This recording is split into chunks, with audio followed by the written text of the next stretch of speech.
로마서 1장 17절 말씀을 통해서 믿음에서 믿음으로 이르는 길이라고 하는 제목으로 함께 말씀을 나누기를 원합니다. 많은 성도가 교회를 다니면서도 마음 한구석에 채워지지 않는 갈증과 불안을 늘 안고 살아갑니다. 내가 정말 구원받은 하나님의 자녀가 맞는가? 나는 왜 이렇게 변화되지 않는가? 그리고 내가 이만큼 헌신하고 기도하는데 왜 내 삶의 문제는 해결되지 않는가라는 질문들이 바로 우리를 괴롭히기도 합니다.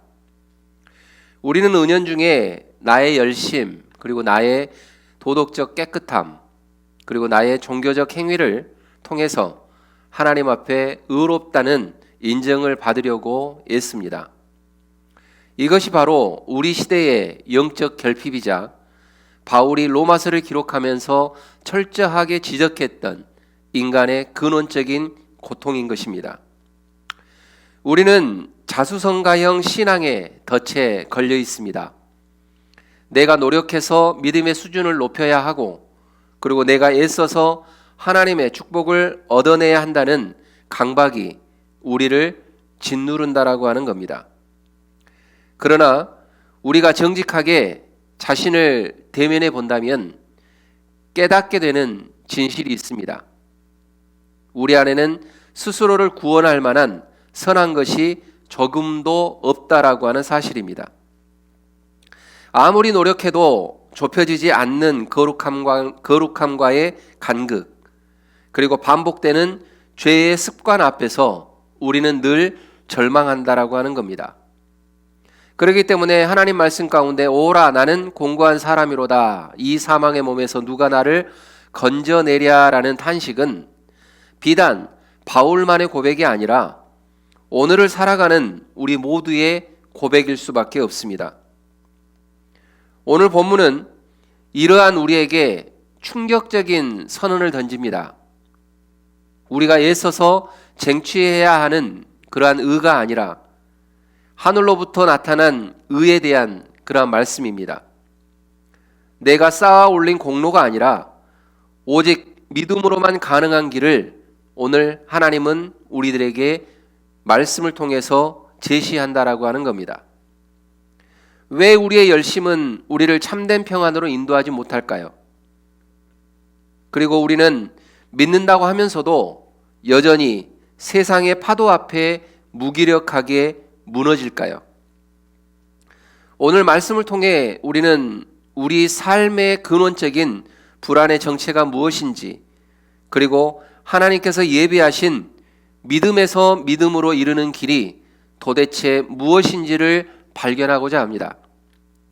이 시간 내 힘으로 무언가를 이루려 했던 피곤한 손을 내려놓고 복음 안에 계시한 하나님의 완전한 의를 대면하는 은혜의 시간이 되시기를 간절히 소망합니다. 인간의 가장 깊은 고뇌는 어떻게 하나님 앞에서 의로운 존재로 설 수 있는가에 있습니다. 바울은 이 절박한 질문에 대해 오늘 본문 17절에서 단호하고 명확한 답을 제시하고 계십니다. 바울은 그것은 바로 복음 안에 나타난 하나님의 의다라고 말씀을 하고 있습니다. 로마서는 주 57년경 바울이 제3차 전도 여행 중에 고린도에서 머물면서 기록한 서신입니다.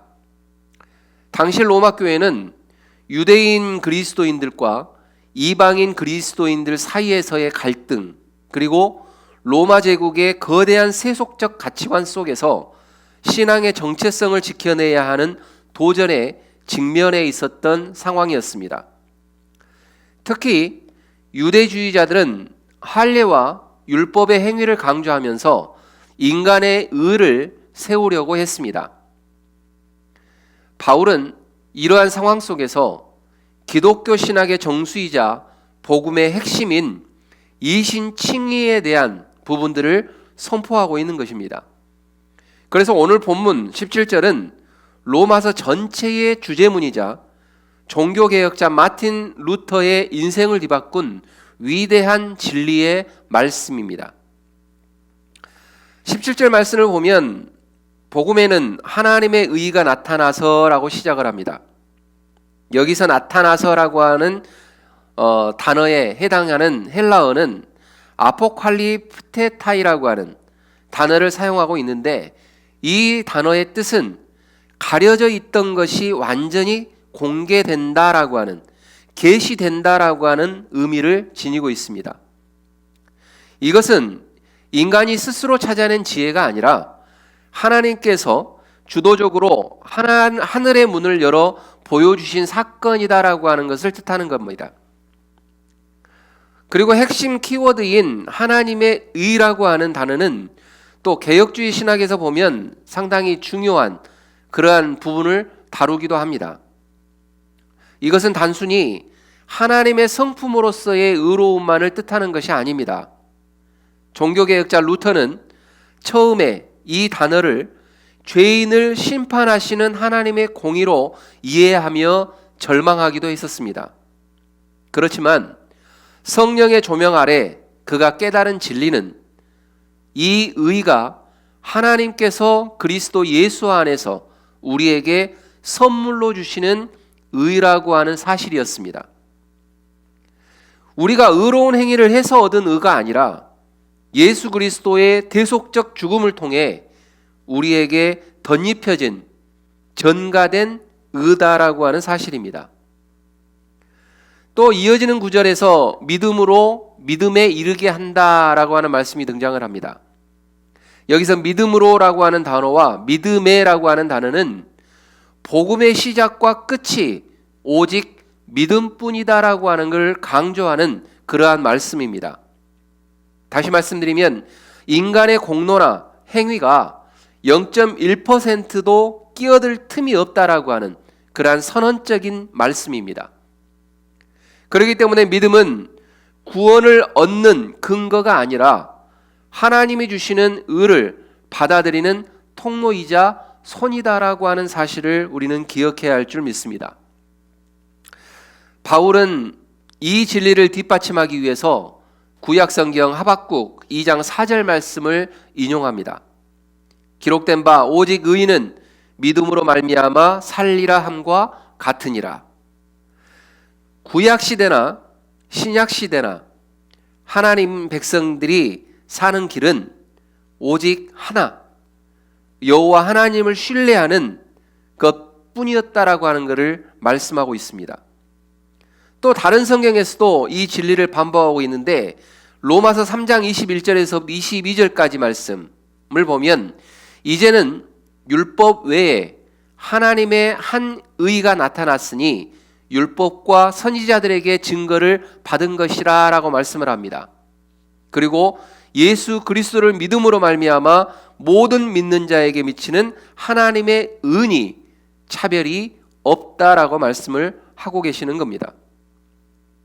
사랑하는 성도 여러분, 기독교가 다른 모든 종교와 구별되는 지점이 바로 여기에 있습니다. 다른 종교는 인간이 하늘로 올라가기 위해 사다리를 타라고 말합니다. 고행을 하고 선을 행하고 돌을 닦는 그러한 행위들을 말씀하는 거죠. 그러나 복음은 하나님이 인간을 위해 내려오셨다라고 말씀을 하고 계십니다. 우리는 하나님 앞에 설 수 있는 자격이 전혀 없지만 하나님께서 친히 아들 예수 그리스도를 화목제물로 내어주심으로 우리를 위해 완벽한 의의 옷을 지어 입히셨다라고 하는 그러한 말씀입니다. 그렇기 때문에 루터는 이 본문을 묵상하면서 낙원의 문이 활짝 열리는 것을 보았다라고 고백을 했다고 합니다. 내 안에서 근거를 찾으려고 할 때에는 절망뿐이지만 복음 안에서 나타난 하나님의 의를 바라볼 때 비로소 우리는 정죄감에서 해방된다라고 하는 겁니다. 오직 의인은 믿음으로 말미암아 살리라라고 하는 말씀은 우리가 구원받은 순간뿐만이 아니라 구원받은 이후의 모든 삶의 여정 또한 하나님의 신실하심을 의지하는 믿음으로만이 유지된다라고 하는 거대한 진리를 선포하고 있다는 것입니다. 이제 우리는 이 진리가 어떻게 우리에게 은혜로 다가오는지, 십자가의 복음이 어떻게 우리를 실제적으로 회복시키는지 한번 보았으면 좋겠습니다. 개혁신학의 정수는 위대한 교환이라고 하는 그러한 단어 가운데에 있습니다. 우리가 믿음으로 하나님의 의를 덧입는다는 것은 단순히 서류상의 기록이 바뀌는 것 이상의 사건입니다. 거룩하신 하나님 앞에서 도저히 고개를 들 수 없던 죄인인 우리가 예수 그리스도의 완벽한 의의 옷을 선물로 받았다라고 하는 말씀인 거죠. 그래서 우리가 입고 있던 옷은 죄로 얼룩진 누더기와도 같습니다. 우리의 열심, 그리고 도덕, 헌신이라는 실로 기워서 만든 옷은 하나님의 거룩한 불꽃 앞에서 타버릴 수밖에 없는 초라한 것이다 라고 하는 겁니다.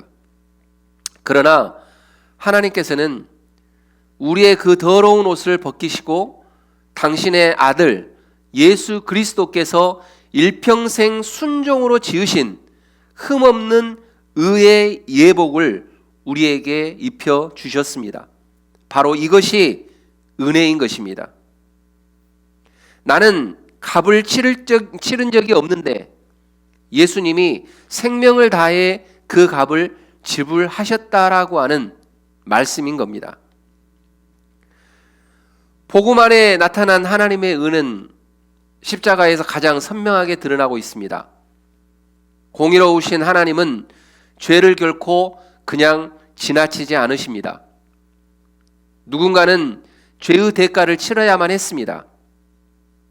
그렇기 때문에 하나님은 우리에게 그 형벌을 쏟는 대신 독생자 예수 그리스도께 모든 진노를 쏟으셨습니다.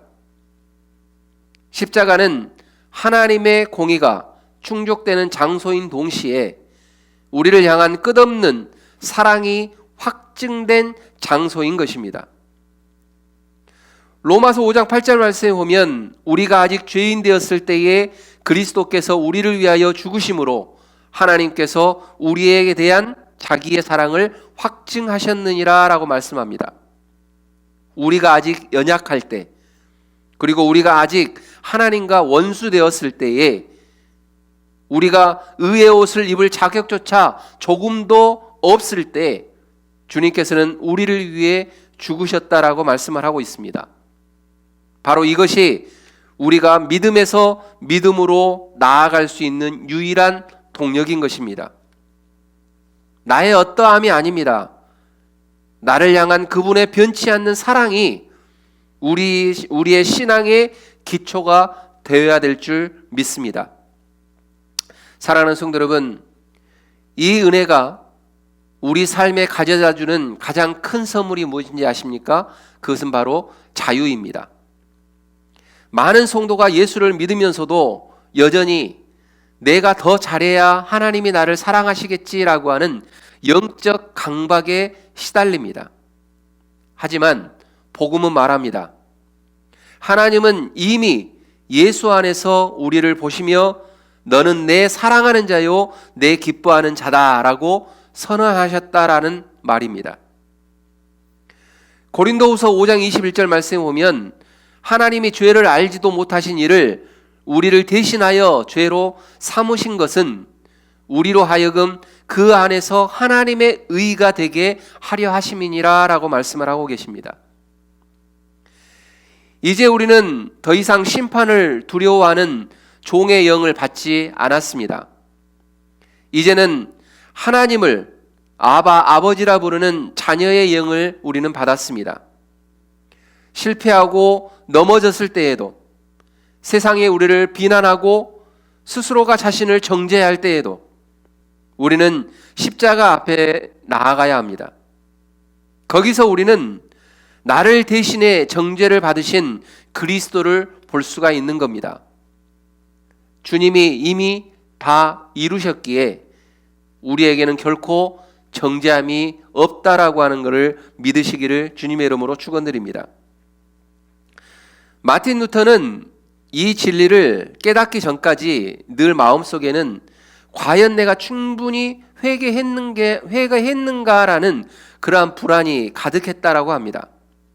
그러던 그가 로마서 오늘 본문 말씀 1장 17절 말씀을 통해서 하나님의 의가 심판의 도구가 아니라 살리는 선물임을 깨달았을 때에 그의 영혼은 비로소 안식을 찾았다라고 루터는 말을 합니다. 내가 그리스도의 의를 옷 입었을 때 나는 마치 천국 문 앞에 서 있는 것 같았다라고 루터는 말을 하고 있다라고 하는 겁니다. 오늘 이 시간 우리 안에 있는 모든 불안과 두려움을 이 은혜의 바다에 던지시기를 원합니다. 믿음으로 믿음에 이르게 한다라는 그 말씀은 우리가 구원의 문을 열 때도 믿음이 필요하지만 그 문을 통과하여 천국에 이르는 매 순간의 삶 또한 하나님의 은혜를 신뢰하는 믿음으로만 가능하다는 그러한 뜻입니다. 하나님은 여러분의 실적을 보고 사랑하시는 분이 결코 아닙니다.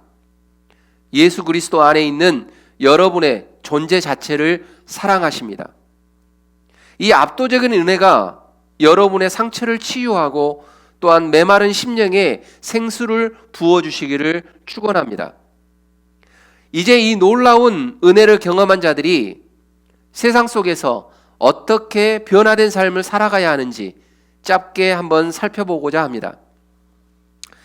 믿음에서 믿음으로 이르게 한다라고 하는 말씀은 우리의 신앙이 지적인 동의에 머물러 있지 않고 삶의 모든 영역을 뒤흔드는 역동적인 힘이 되어야 함을 의미하고 있습니다. 복음으로 변화된 성도의 삶에 있어서 가장 큰 특징이라고 한다면 자기 증명의 삶에서 하나님 신뢰의 삶으로 변화되어지는 그러한 삶, 그러한 삶이 우리 안에 있을 때만이 변화된 성도의 모습으로 우리는 보여줄 수 있다라고 하는 겁니다. 자기 증명의 압박에서 벗어나는 것. 과거에는 내가 얼마나 괜찮은 사람인지 증명하기 위해서 성공에 집착했고 또한 타인의 비판에 민감하게 반응하면서 열등감과 우울감 사이를 오갔던 우리들입니다. 그러나 이제 하나님의 의를 덧입는 그 순간 우리는 더 이상 세상의 나를 입증할 필요가 없다라고 하는 겁니다. 이제 우리의 삶은 나를 드러내는 무대가 아니라 하나님의 신실하심을 드러내는 통로가 되기 때문에 그렇습니다. 직장에서의 성취는 나의 유능함을 자랑하는 수단이 아니라 이제는 하나님께 영광을 돌리는 예배의 현장이 되어야 합니다. 실패했을 때도 우리는 절망하지 않습니다. 나의 어떠함이 나의 가치를 결정하는 것이 아니라 창조주 하나님이 나를 의롭다 하신 그 선언이 나의 진짜 가치이기 때문에 그렇습니다. 또한 본문이 인용한 하박국 2장 4절의 배경을 보면 참담한 전쟁의 위협 앞에 있는 것을 볼 수 있습니다. 의인은 믿음으로 살리라라고 하는 선언은 상황이 좋을 때가 아니라 도저히 이해할 수 없는 그러한 고통과 불의가 판을 칠 때 선포된 말씀이었습니다. 그렇기 때문에 변화된 성도는 삶의 문제가 해결되기 때문에 기뻐하는 사람이 아니라 문제 너머에 계신 하나님을 믿기에 견디는 그러한 사람들입니다.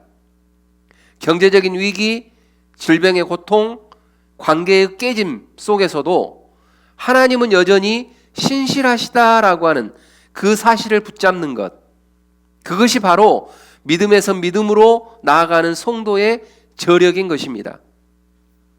하박국 선지자가 고백했던 것처럼 비록 무화과 나무가 무성하지 못하고 우리의 양이 없을지라도 여호와로 말미암아 즐거워하는 삶, 그것이 바로 믿음이 가져오는 가장 위대한 변화인 것입니다.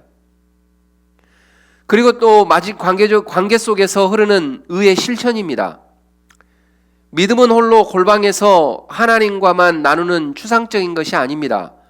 바울은 갈라디아서에서 참된 믿음의 형태를 이렇게 정의하고 있습니다. 갈라디아서 5장 6절 말씀을 보면 그리스도 예수 안에서는 할례나 무할례나 효력이 없으되 사랑으로서 역사하는 믿음뿐이니라 라고 말씀을 하고 있습니다. 우리의 믿음이 진짜라면 그 믿음은 반드시 사랑이라는 행위로 나타나야 한다라고 하는 말씀인 겁니다. 내가 하나님께 거저받은 그 용서와 사랑, 그 용서와 사랑을 이웃에게 흘려보내는 삶, 이것이 바로 복음이 우리를 변화시키는 방식이다라고 하는 겁니다. 종교개혁자 루터는 그리스도인 구두 수송공은 구두에 십자가를 그려서 파는 사람이 아니라 가장 좋은 가죽을 사용해 정성껏 튼튼한 구두를 만들어 파는 사람이다라고 말했습니다. 믿음으로 변화된 사람은 종교적인 활동에만 몰두하는 사람이 아닙니다. 자신의 일상, 자신이 처한 삶의 자리에서 하나님의 의가 드러나도록 정직하고 성실하게 살아가는 사람을 이야기하는 것입니다. 사랑하는 성도 여러분, 이제 말씀을 정리하겠습니다. 오직 의인은 믿음으로 말미암아 살리라라는 그런 말씀은 현재 진행형입니다. 오늘 여러분의 가정에서, 직장에서, 그리고 남들이 보지 않는 은밀한 영역에서 믿음을 선택하십시오. 내 감정이 시키는 대로 행하는 것이 아니라 내 하나님의 약속을 믿고 한 걸음을 내딛는 것입니다. 그것이 바로 세상을 이기는 믿음의 삶입니다. 오늘 우리는 로마서 1장 17절의 짧지만 강렬한 한 절을 통해서 복음의 정수를 살펴보았습니다. 우리가 하나님 앞에 설 수 있는 유일한 근거는 내가 쌓아올린 도덕적 성취가 아니라 복음 안에 밝히 드러난 하나님의 의인 것입니다. 이 진리는 우리를 모든 억눌림에서 자유롭게 하고 그리고 오직 믿음으로만 살아가는 새로운 삶의 지평으로 우리를 초대합니다.